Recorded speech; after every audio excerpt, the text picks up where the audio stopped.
Dear learners, today's MOOC will be on Unit 14, Nutrition and Gender, and Nutrition and Tribe from Module 5, Gender and Health. I am Rajmi Mahanta, Assistant Professor, Sociology Department, Krishnakanta Hendik State Open University. Now, let us look at the meaning of nutrition first. Nutrition is a process of providing or obtaining the food which is necessary for health and growth.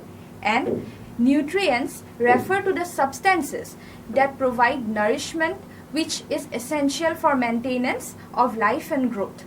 According to World Health Organization, nutrition is a critical part of health and development. Better nutrition is related to improved infant, child, and maternal health, stronger immune systems, safer pregnancy and childbirth, lower risk of non-communicable diseases like diabetes and cardiovascular diseases, and longevity. The most important nutrients in our food include carbohydrates, fats, proteins, vitamins, and minerals, roughage, and water. Nutrients are main source of energy. It helps in building and repairing tissues, provides structure to blood vessels, bones, ligaments, etc. Nutritional requirement differs with gender and age.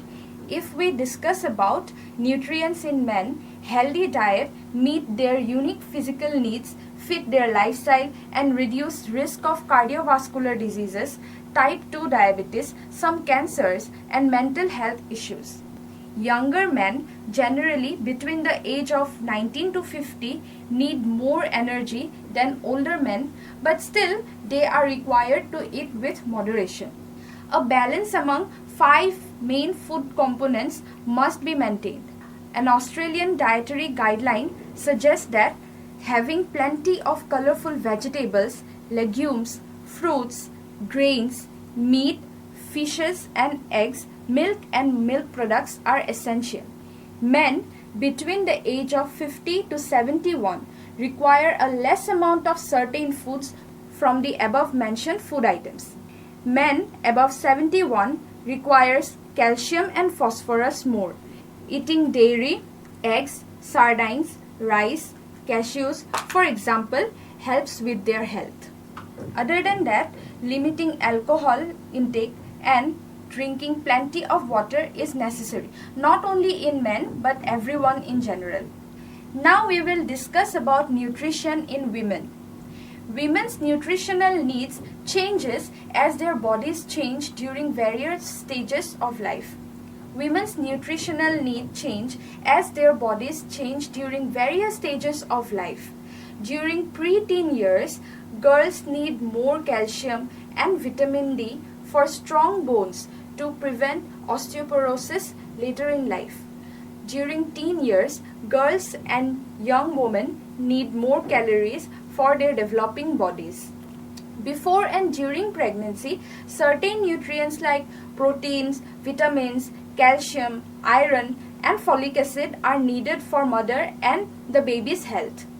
During breastfeeding, having adequate amount of water is very important. After menopause, lower levels of estrogen may cause chronic ailments like heart diseases, stroke and diabetes.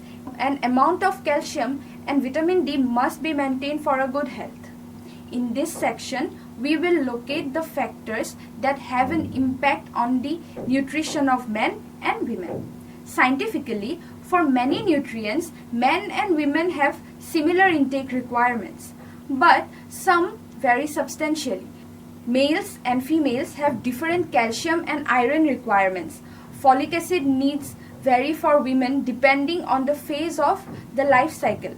Women in childbearing years need 400 mg per day, but that increases to 600 mg per day for women who are pregnant. From sociological point of view, many of the factors responsible for differences in the quality and quantity of food that a household gives to male and female children are interlinked and can be traced to the values and ideas generated in the kinship system, family structure, and ideology linked to them. While men are encouraged to eat appropriately to fill their stomachs, it is believed that women can starve if they need. Women who might crave for food are laughed at by others and seen as greedy. Women and girls are not only the last to receive the food, but they also get less of it and of lower quality. Immunization rates are also very low for women. Many girls and women have high levels of anemia as a result of poor nutrition. Anemia affects pregnancy and increases the risk of maternal deaths. Meat is often made selectively available to males, and more specifically, preferred cuts of meat are reserved for them in some cultures. Physical strength, an attribute more characteristic of males, requires optimal nutrition, and meat is often seen as the most nutritious and strength-inducing food. Customarily, in many places, a girl is not given milk to drink.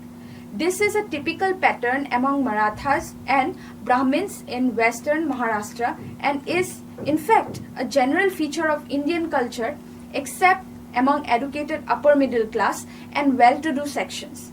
Women are entitled to milk only in special circumstances such as lactation or illness and sometimes pregnancy. An undernourished mother inevitably gives birth to an undernourished baby, perpetuating an intergenerational cycle of undernutrition. The cycle can be compounded further in young mothers, especially adolescent girls who begin childbearing before they have grown and developed enough. Differential access to nutrition and health. In the previous class, we mentioned about the problems in access to health care. Now, we will discuss it in details. First, we are going to look at the issues suffered by women. Number 1, limited decision-making power. Women generally and specifically in South Asian countries have very less or no decision-making power within the families, especially in the rural areas. They are not able to decide who to marry, and when to give birth. Early marriage and childbearing pose health risks like complicated pregnancies, unsafe child deliveries, and miscarriages. Many women also do not have access to abortion facilities. Number 2, time constraint. Most women are busy with household chores throughout their day, and in urban areas they do double duty in the sense that they have to work both outside and inside their homes. They hardly find time to take care of themselves, and going for health checkup is considered non-important. For many women, they are dependent on their husbands or other family members to take them to hospital. Number 3, intimate partner or domestic violence. It includes domestic violence, trafficking of women, rape, sexual harassment, female infanticide, female genital mutilation, dowry, and honor killings. Many women face intimate partner or domestic violence at the hands of their partners and families, which impact their physical and mental well-being. Number 4, economic reasons. In many countries, although public healthcare facilities exist, they are overloaded and people have to rely on private healthcare. However, it is expensive and not accessible to people from all classes and genders.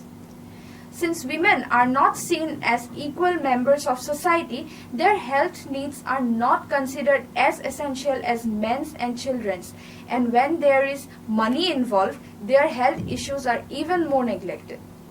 The last one is health system barriers. WHO, or World Health Organization, defines health system as all the activities whose basic function is to promote, restore, or maintain health.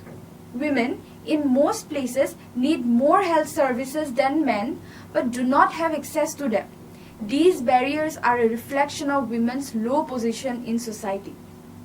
Many women treat pain as a minor inconvenience and do not see it as a health issue that needs medical treatment.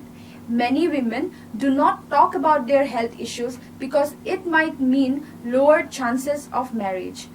Women in some situations are reluctant to use existing healthcare services because the overcrowded health systems do not ensure respect, privacy, and confidentiality about the treatment. Now, let us look at some of the factors that impact men's access to nutrition and healthcare services. Number 1. Notion of masculinity. Rigid gender norms and the idea of masculinity that exists in every society act as a barrier in men's access to proper healthcare. Characteristics associated with masculinity like toughness, control, strength, etc. govern men's bodies and emotions. They are taught to see themselves as strong, and hence a lot of times they do not seek help from doctor. In cases of issues related to mental health, men's suppression of their needs is even more as it involves emotions. Number 2, health system barriers. The health system itself, particularly in India, act as a barrier for men to access healthcare services. Shortage of human resources for health and lack of gender sensitization among health workers, especially about men's health, means that men do not feel comfortable seeking medical help. This is all the more true when it involves mental and sexual health. The staff in most hospitals, private or public, are not sensitized to handle gender-based health issues. Reducing gender bias in health system needs systematic approaches to generating awareness and changing values among service givers, processes to enhance healthcare facilities and operative apparatus for accountability. Attempts by government. In this section, we will discuss about various initiatives taken by government to promote healthcare services across the country. First, National Rural Health Mission. National Rural Health Mission is an Indian health program for improving healthcare delivery across rural India. It was launched to address problems prevailing across the country in the primary healthcare system. The mission aims to provide universal access to equitable, affordable, and quality healthcare that is accountable and at the same time responsive to the needs of the people. Next, National Urban Health Mission. The National Urban Health Mission will meet the health needs of the poor, particularly the slum dwellers, by making available to them essential primary healthcare services. This will be done by high caliber health professionals, appropriate technology, and health insurance for urban poor. Next, health and wellness centers. India has about 76,000 health and wellness centers which perform screening of 5 types of health issues: hypertension, diabetes, breast cancer, oral cancer, and cervical cancer. Next, we have Adolescent Friendly Health Services Program, Rashtriya Kishore Swasthya Karyakram, which is a program where female adolescents are made aware about their health. Next, Janani Suraksha Yojana. Janani Suraksha Yojana is a safe motherhood intervention under the National Health Mission. Next, Pradhan Mantri Matru Vandana Yojana. It is a scheme for pregnant women and lactating mothers. It is a direct benefit transfer scheme under which cash benefits are provided to pregnant women in their bank account directly to meet their enhanced nutritional needs and partially compensate for their wage loss. Then we have Emergency Response and Health Systems Preparedness Package. Public health and hospitals. Being a state subject, the primary responsibility for strengthening public healthcare system lies with the representative state governments. Next, we have Ayushman Bharat Pradhan Mantri Jan Arogya Yojana. It has been designed to provide financial risk protection against catastrophic health expenditure that impoverishes an estimated 6 crore people every year. It provides a cover of Rs 5 lakh per family per year for secondary and tertiary care hospitalization across public and private MPELT hospitals in India. It also has provisions for cashless access to healthcare services. Then we have Pradhan Mantri Swasthya Suraksha Yojana. Its objectives are to correct regional imbalances in the availability of tertiary healthcare services and to augment facilities for quality medical education in the country. There are 2 components in it: setting up of new aims like institutes and upgradation of existing government medical colleges. Then we have efforts of Ministry of Ayush. The rapid growth of Ayush sector, scientific cultivation of medical plants, expansion of Ayush education and health infrastructure, skill upgradation, and global acceptance of yoga and Ayurveda have opened up new opportunities for revenue and employment. Now we are going to discuss our next topic, which is nutrition and tribe. Widespread poverty, illiteracy, malnutrition, non-availability of safe drinking water and sanitation, unhygienic living conditions, poor maternal and child health services, ineffective coverage of national health programs and consanguineous marriages have been found to affect the health status of tribal community adversely. Following are some of the most important causes of nutrition and health issues in tribes. The common belief, customs, and practices connected with health and diseases influence their choice of treatment methods. Every cultural system has their concept and beliefs of health and illness. Accordingly, they have their own health practices. Transition from the customary worldview to the modern one becomes difficult unless sustained efforts are made in this regard. Next, lack of education, problem of illiteracy, and unawareness of efficiency of modern medical system. This also hinders the tribal people to access the modern health system. Literacy and education serve as facilitators in understanding and accessing of the benefit of the modern health system. The inadequate nature of facilities in many tribal areas, the lack of understanding in the staff providing these facilities for the indigenous culture, and further inadequate attention towards their patients are also important causes of difficulties in accessing healthcare for the tribal people. Type of diseases affecting tribal people. Number 1, anemia. Lack of nutrition and anemia are major problems for women in India, and more so in the rural and tribal belt. Anemia lowers resistance to fatigue, affect working capacity under conditions of stress, and increase susceptibility to other diseases. Tribal diets are generally grossly deficient in calcium, vitamin A, B, C, and animal protein. Next, various tribal groups in India have special health problems and genetic abnormalities like sickle cell anemia, G6PD, red cell enzyme deficiency, and sexually transmitted diseases. Apart from genetical factors, unsanitary conditions, ignorance, lack of personal hygiene, and health education are main factors responsible for majority of health problems. Similarly, crude birth practices are found to exist in some tribal groups like the Khariyas, Gons, Kutia, Kons of Orissa, Santals, Jonsaris, etc.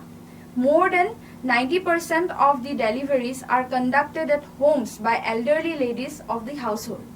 No specific precautions are observed at the time of conducting deliveries, which result in an increased susceptibility to various infections. These practices also increase the risk of mother-to-child transmission of diseases like HIV/AIDS.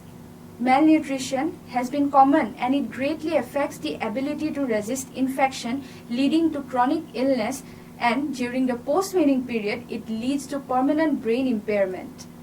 Tribal people have over the centuries developed their own medicinal system based on herbs and other items collected from nature and processed locally.